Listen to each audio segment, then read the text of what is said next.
indeed, the official assumptions and We leave the sport there to take you live to the Finance Minister, Matthias Cormann, reacting to the budget update. Fiscal outlook confirms what we've been saying for some time, and that is that the Australian economy continues to face risks from global economic headwinds, continues to face risks given some of the pressures on the global economy that are there for all to see, which is why it is so important that we have political stability, and which is why it is so important that we implement our National Economic Plan for Jobs and Growth. Finally, now that the bottom line numbers have been confirmed officially and independently by the Secretaries of Treasury and Finance over the four-year forward estimates period, it's incumbent on the Labor Party to come out and explain how they plan to pay for their unfunded spending promises over the next four-year period. There are now no more excuses.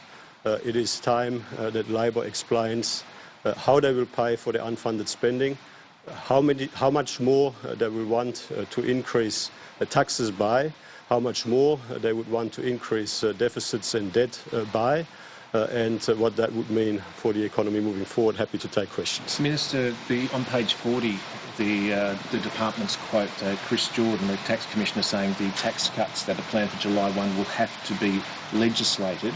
On the day after the budget, Malcolm Turnbull said it could be done administratively. Clearly that's not going to happen. What is the fate of those tax cuts now? Well, the tax cuts will be delivered in full as promised, and clearly Chris Bowen and Tony Burke didn't read very carefully what was said in the pre-election economic and fiscal outlook. People across Australia know that the time they will submit their personal income tax returns for the 16-17 financial year will be after 30 June 2017. And as it says explicitly in the pre-election economic and fiscal outlook, the income tax cuts that are in our budget, that are guaranteed within our budget, that are funded within our budget, can be legislated after 1 July 2016, given that people will not be putting in their income tax returns for the 16-17 financial year until well later. Now that is incidentally entirely consistent with the way the previous Labor government legislated these sorts of measures in the past. But most people are PAYG, and they would not be. They don't have to do that in terms of their tax returns. Parliament won't resume until, say, August. Does that mean that people will not see a reduction in their tax until the legislation is passed, whenever Parliament resumes? Well, obviously, a re-elected Turnbull government will legislate those tax cuts as soon as possible. And every person across Australia in the relevant income tax brackets will receive a tax cut as promised in the budget. Now, this is a tax cut which takes effect from 1 July 2016. We have an election on the 2nd of July 2016. A re-elected Turnbull government will deliver on those tax cuts. People will not be putting forward their income tax returns for the 2016-17 financial year until obviously after the 30th of June 2017, and that is why the P4 document very clearly spells out that these tax cuts can be legislated after the 1st of July 2016. But was the Prime Minister wrong to say this could be done administratively when the Tax Commissioner says it has to be legislated? Well, I mean, these tax cuts will be legislated, and these tax cuts will take effect, and under the coalition, these tax cuts will be legislated and will be driving stronger growth and more jobs. And I mean, it's not only our personal income tax cuts, it's of course also our 10-year enterprise tax plan, which will be legislated if we are re-elected, a tax plan which Labor opposes, because under Bill Shorten, Labor is now on a unity ticket with the Greens, pursuing an anti-business, anti-investment, anti-growth, anti-jobs, anti-success agenda. We have put forward our National Economic Plan for Jobs and Growth in our budget. That plan and that budget was given the tick of approval by the independent pre-election economic and fiscal outlook today. The independent pre-election economic and fiscal outlook confirmed the integrity of the budget that we delivered on the 3rd of May. It confirmed that we are on track to bring the budget back to balance within the projected time frame, and it also confirmed that Australia, given the global economic headwinds that we are continuing to face, needs our plan for jobs and growth. How about spending?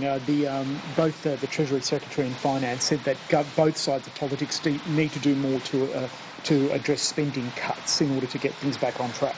The government inherited, on coming into government in 2013, a weakening economy, rising unemployment, and a budget position that was rapidly deteriorating on the back of unsustainable spending decisions made by the previous Labor government. So the economy is now growing more strongly than it was when we came into government. Employment growth is now substantially stronger than it was when we came into government, and we have been successful in getting that unsustainable labour spending growth under control. Now, yes, there is more work to be done. We are committed to implement our plan for jobs and growth, to strengthen economic growth, to strengthen job creation further. And, of course, we will continue to work to ensure that the budget is on a strong and sustainable foundation for the future. But let me just here make the very clear contrast with what Labor is proposing to do. Labor is not proposing to increase taxes to repair the budget.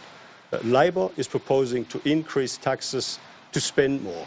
Labor is proposing, according to their own words, if you look at the budget reply speech of the leader of the opposition, Labor is proposing to increase taxes on the Australian economy by more than $100 billion over the next decade. And even after they've done all of that, they've still got a massive multi-billion-dollar budget black hole. Labor is not proposing to increase taxes to repair the budget. Labor is proposing to do what they've always done, same old Labor, same old bad Labor, the same old discredited approach, tax more to spend more and still increase the deficit and the debt. That is obviously not our approach. We are working to strengthen growth, to create more jobs and to get the budget on a sustainable foundation for the future. Just on the backpacker tax, Labor have said that the test for the government of whether they're serious about reviewing the backpacker tax is whether the $500 million was included in this forecast. What do you say to that? Well, Labor is wrong. Obviously, there is, we are now in the caretaker period. We've been in the caretaker period since the 9th of May. What we have said very clearly is that a re-elected Turnbull government would defer the implementation of the so-called backpacker tax to 1 January 2017 and pursue various processes in the intervening period. And that, of course, will be reflected in our pre-election costings as appropriate prior to the election.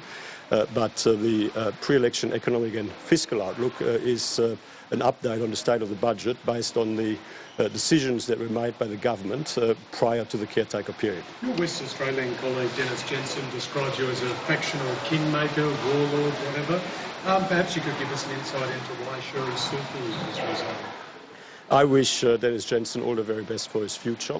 And, obviously matters related to pre-selections are matters for the organisation of the Liberal Party. Are you happy that he was pre-selected, given the types of comments that I don't want to really repeat here, that he managed to make? Pre-selections are a matter for the organisational wing of the Liberal Party. If there are no other questions on the pre-election economic and fiscal outlook, I might leave it here. So are you disappointed that your party was pre-selected this quarter? As I've said, I mean, if you keep asking me the same question, I keep giving you the same answer. These are entirely matters for the West Australian branch of the Liberal Party, and I'm confident that they'll deal with this appropriately. On the West Australian branch, will Colin Barnett lead the party to the next Well, again, that is entirely a matter for the West Australian Parliamentary Liberal Party. Thank you.